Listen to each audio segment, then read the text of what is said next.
ka ba naghihintay? Nahimukin pa, piliin ka ng tadhana. Alam mo na kung bakit ka kakaganyan. Lumulutang, nasasayang ang buhay mo, at ang ibinubulong ng iyong puso. Natutulog ba ang Diyos? Natutulog ba?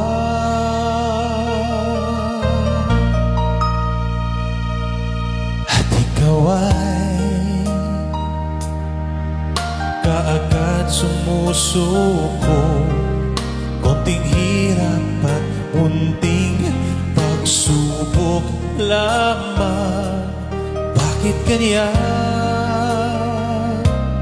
Nasaan ang iyong tapang? Naduduwag, nawawalan ng pag-asa, at iniisip na natutulog pa. Natutulog pa ang Diyos? Natutulog ba?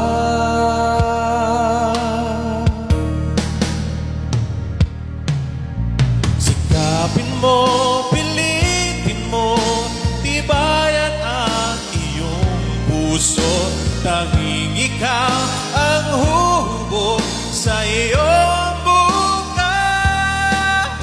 Huwag mo sanang akalain natutulog pa ang Diyos. Ang buhay mo ay mayroong halaga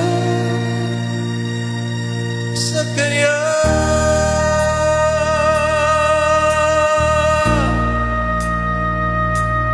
Dapat nga ba na ikaw ay maghihintay at himukin ka, pilitin ka ng tadhana? Gawin mo na kung ano ang nararapat. Magsikap ka at magtiwala sa may kapal. Nakahanda ang Diyos umala